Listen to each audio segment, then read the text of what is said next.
नमस्कार। आज हम इतिहास के एक ऐसे पन्ने को पलट रहे हैं जो स्याही से नहीं बल्कि खून से लिखा गया था। 13 अप्रैल 1919। एक ऐसी खौफनाक तारीख जिसने भारत और ब्रिटिश साम्राज्य के रिश्ते को हमेशा के लिए बदल कर रख दिया। हम इस पूरे घटनाक्रम की गहराई में जाएंगे। आखिर ऐसी क्या परिस्थितियां थीं? वो दिल दहला देने वाला पल कैसा था और इसके ऐसे क्या परिणाम हुए जिनकी गूंज आज भी सुनाई देती है?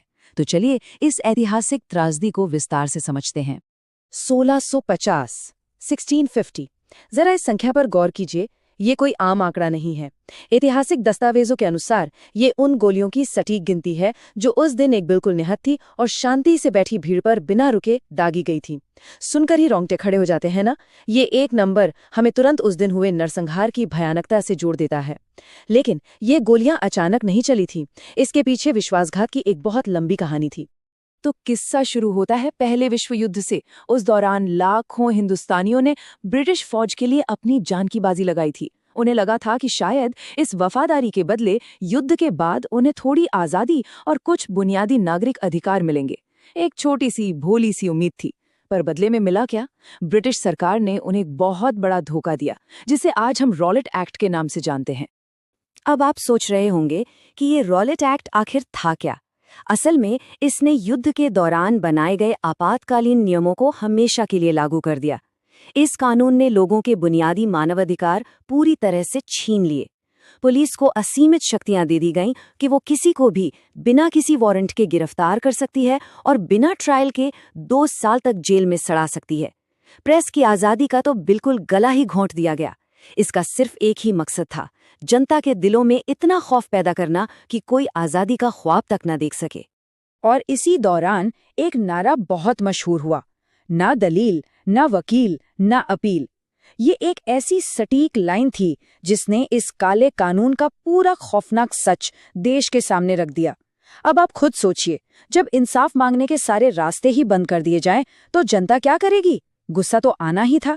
और इसी निराशा ने पूरे हिंदुस्तान को आक्रोश की एक ऐसी आग में धकेल दिया जिसका अंजाम बहुत भारी होने वाला था। अप्रैल की शुरुआत होते ही माहौल तेजी से बिगड़ने लगा। 6 अप्रैल को महात्मा गांधी के आह्वान पर पूरे देश में एक जबरदस्त हड़ताल हुई। फिर 9 अप्रैल को रामनवमी के दिन अमृतसर की सड़कों पर एक बहुत बड़ा मार्च निकला। इस मार्च में हिंदू और मुसलमानों की ऐसी गजब की एकता दिखी कि ब्रिटिश हुकूमत पूरी तरह घबरा गई। बौखलाहट में आकर 10 अप्रैल को उन्होंने चालाकी से वहां के बहुत ही लोकप्रिय नेताओं डॉक्टर सत्यपाल और डॉक्टर किचलू को गिरफ्तार कर लिया। और यही वो चिंगारी थी जिसने 13 अप्रैल की बैसाखी के नरसंहार की नींव रखी। इन गिरफ्तारियों की खबर जैसे ही बाहर आई, शहर में दंगे भड़क उठे। इसी बीच 10 अप्रैल को ही मार्शला शेरवुड नाम की एक अंग्रेज मिशनरी महिला पर गुस्साई भीड़ ने हमला कर दिया। ये बात ब्रिटिश साम्राज्य के गुरूर पर एक बहुत गहरी चोट थी।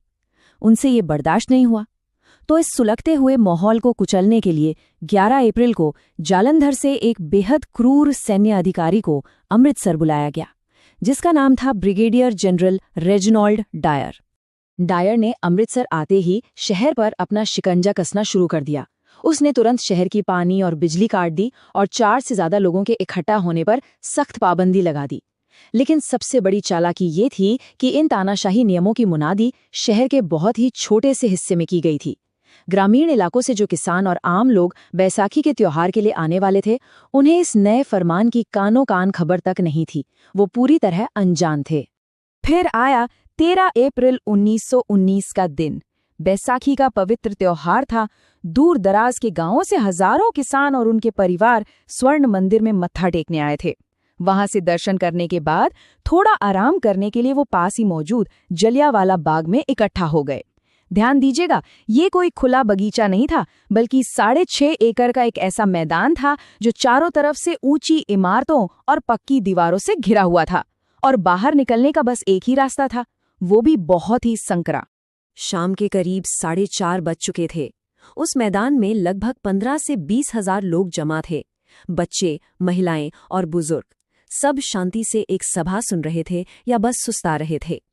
उन मासूम चेहरों को इस बात का रत्ती भर भी अंदाजा नहीं था कि आसमान में उड़ता एक ब्रिटिश हवाई जहाज उन पर नजर रखे हुए है और दूसरी तरफ से हथियारों से लैस सैनिक उस इकलौते संकरे निकास द्वार को पूरी तरह बंद करने के लिए आगे बढ़ रहे हैं। वो 10 मिनट जब शायद वक्त भी वहीं ठहर गया था। जनरल डायर ने अपने 90 गोरखा और बलूच सैनिकों के साथ उस एकमात्र रास्ते को रोक लिया। बिना किसी चेतावनी के, बिना भीड़ को हटने का कोई मौका दिए, उसने सीधे फायर का आदेश दे दिया। अगले 10 मिनटों तक सिर्फ गोलियों की गड़गड़ाहट गूंजती रही और सबसे खौफनाक बात यह थी कि डायर जानबूझकर अपने सैनिकों से उन जगहों पर गोलियां चलवा रहा था जहां भीड़ सबसे ज्यादा घनी थी या जहां लोग दीवारों पर चढ़कर भागने की कोशिश कर रहे थे। अब सोचिए, जब बंदूकों की बौछार से बचने का कोई रास्ता न बचे तो इंसान क्या करेगा? दहशत में आकर सैकड़ों लोगों ने अपनी जान बचाने के लिए बाग के बीचों बीच बने उस इकलौते कुएं में छलांग लगा दी। 120, ये वो खौफनाक आंकड़ा है जो उस मंजर की गवाही देता है। बाद में जब उस कुएं से लाशें निकाली गई तो उसमें से 120 बेजान शरीर बाहर आए थे। वो कुआं आज भी उस दिन की बेबसी और मौत के तांडव का एक भयावह प्रतीक है। इस पूरे नरसंहार की कीमत आखिर क्या थी? वैसे तो आधिकारिक आंकड़ों ने सच्चाई को छिपाने की बहुत कोशिश की, लेकिन अनुमान है कि उस दिन 1000 से ज्यादा बेगुनाह लोगों ने अपनी जान गंवाई और 2000 से ज्यादा लोग बुरी तरह घायल हुए। और डायर, वो बिना किसी पछतावे के और किसी भी घायल को एक भी मेडिकल मदद दिए बिना अपने सैनिकों को लेकर वहां से ऐसे लौट गया मानो कोई बहुत बड़ा युद्ध जीत कर आया हो। जैसे ही शाम ढली, शहर का मंजर और भी ज्यादा खौफनाक हो गया। डायर ने बेहद सख्त कर्फ्यू लगा दिया था। पानी और बिजली पहले ही कटी हुई थी। अगर कोई सड़क पर दिख जाता तो उसे गोली मारने का आदेश था। घने अंधेरे में घायल बाग में तड़पते रहे। लेकिन इसी भयावह रात में रतन देवी जैसी महिलाओं ने ऐसी हिम्मत दिखाई जिसके बारे में सोचना भी मुश्किल है। वो रात भर हाथ में लाठी लिए अपने मृत पति के शव को जंगली जानवरों से बचाती रहीं। ये रात सिर्फ चीखों की नहीं, बल्कि आने वाले तूफान के संकल्प की रात थी। और अगर आपको लगता है कि इसके बाद ब्रिटिश सरकार को कोई पछतावा हुआ होगा, तो ऐसा बिल्कुल नहीं था। इसके बाद का घटनाक्रम और भी शर्मनाक था।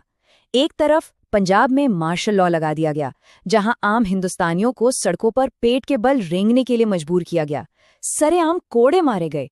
वहीं दूसरी तरफ जब डायर इंग्लैंड वापस गया तो उसे कोई सजा नहीं मिली, उल्टे उसका एक हीरो की तरह स्वागत किया गया।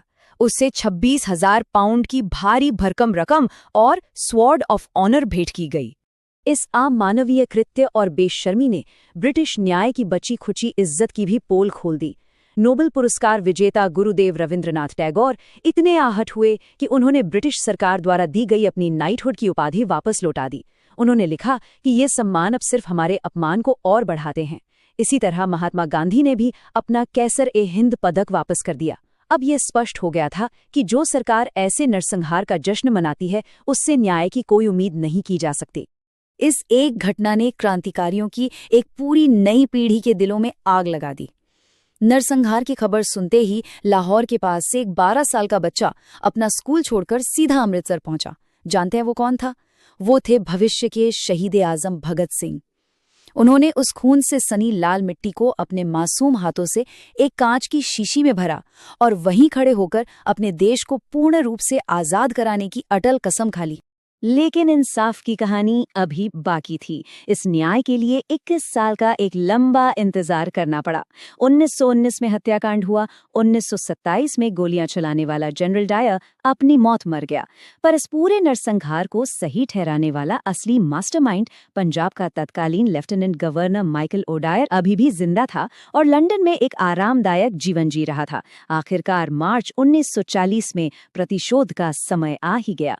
13 मार्च 1940, लंदन का कैक्सटन हॉल। यहां वो ऐतिहासिक न्याय पूरा हुआ। सरदार उधम सिंह, जो उस खूनी मंजर के चश्मदीद गवाह थे और जिनके सीने में 21 सालों से बदले की आग धधक रही थी, वो वहां पहुंचे। उन्होंने एक मोटी किताब के पन्नों को काटकर उसमें अपनी रिवॉल्वर छिपा रखी थी। सभा खत्म होते ही उधम सिंह ने सीधे माइकल ओडायर पर गोलियां दाग दी। उन्होंने भागने की कोई कोशिश नहीं की, बल्कि गर्व से अपनी गिरफ्तारी दी ताकि दुनिया को बता सकें कि ऐसे जुल्म कभी भुलाए नहीं जाते। इस पूरे विश्लेषण को खत्म करने से पहले मैं आपको एक गहरे सवाल के साथ छोड़ना चाहता हूं।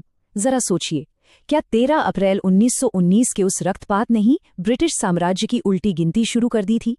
जो लड़ाई कभी सिर्फ कुछ अधिकार मांगने से शुरू हुई थी, क्या उस खून से सनी मिट्टी ने उसे हमेशा के लिए पूर्ण स्वतंत्रता की मांग में नहीं बदल दिया? ऐतिहासिक दस्तावेजों से यही प्रतीत होता है कि जलियांवाला बाग की वो एक त्रासदी उस साम्राज्य के पतन की नींव बन गई जिसका सूरज कभी अस्त नहीं होता था। इस विचार के साथ हम आज की इस चर्चा को यहीं समाप्त करते हैं।